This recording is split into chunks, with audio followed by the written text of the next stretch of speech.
So a week ago, I did not know how to code, but yesterday I made my first code generated NFT art, and this is how I did it. Welcome back to another video, everybody. It's your humble and gracious host Hima. In this video, I'm going to talk about how I created my first code generated NFT art and process of publishing it and minting it, and of course, share my thoughts on how you can use the technique that I did to create your own art. This video is going to be important, especially if you're an artist, a photographer, or anyone who wants to get into the NFT game. Alright, so the software that I used to create my code generated art is a JavaScript software called P5JS Web Editor. Now there are a bunch of other softwares that you can use to create your own code generated art, but I prefer P5JS, and also there's another software called Processing, there's another software called R, and of course you can use smart contracts as well, but that's a whole other thing. It's in the Ethereum net. You need to learn how to do Solidity, so things like that. But I used P5JS editor. All you have to do is just type P5JS and then go to the editor, and then you're gonna come up with something like this. And then of course they want you to create an account. It's very simple. Just click sign up, and then of course this is what you're gonna get when you click sign up. Put a username, put your email, put a password, and then sign up. It's very easy, and then you have to go to your email and confirm or verify your email. Or you can log in with Google. If you have a Google account, you can just press login with Google, and it's just simple. So I'm just gonna go log in, and then so this is the interface.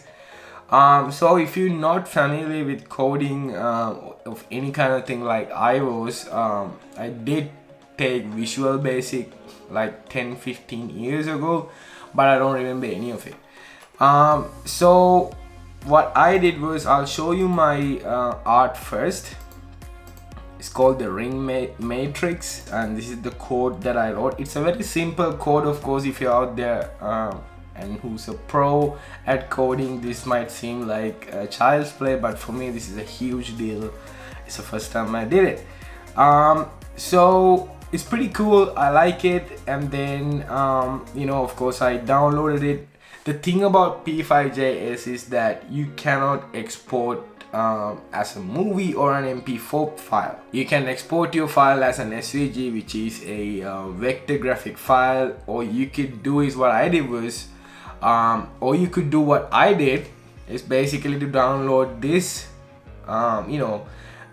this whole file as frames. So single frames, I get PNG files, and then I converted this into a GIF and then uploaded it to OpenSea. I will do a whole other video on how to code on P5JS. It's a massive software and there are so many things that you can learn, but I'll do a video on the basics so you can actually get started on something just like I did. And it's fairly easy. They have all the details that you need in their community pages, and they also have like if you go to P5JS,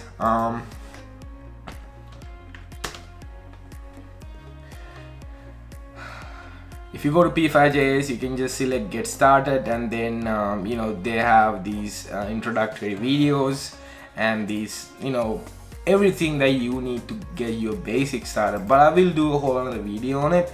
But as for now, this is my art, and this is how I did it. Alright, so the minting process, there are a couple of ways that you can mint your art. One is to the Ethereum blockchain, or you can use the Solana blockchain, whatever it is that you want to do. But there's an easier way. If you go with Ethereum method, it's a little bit of coding that you need to learn how to do it. You need to have an idea on smart contracts. But the easiest way is if you're using OpenSea or Rarible.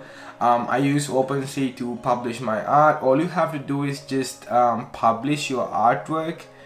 So I have my artwork over here, and it automatically mints it. And if you click your artwork, just go detail, and of course this is all the details that you want to know about minting. So now this is minted. As you can see this sign called minted. The minting is basically, it's like a proof of authentication, you know, that the blockchain gives you that this is your art, that you created it, and this is the only copy that is available. So it's something like that. And you can just easily mint it by uploading it to OpenSea or Rarible. These softwares have that automated function, but if you want to just take a next step forward, you can use Ethereum. Point of this video is to tell you guys that you don't need to be an expert in coding to do something like this. It's fairly easy and intuitive. All you need is a couple of hours to learn the software, and I hope you enjoyed it. I'll see you guys in another video. Until then, have a nice day.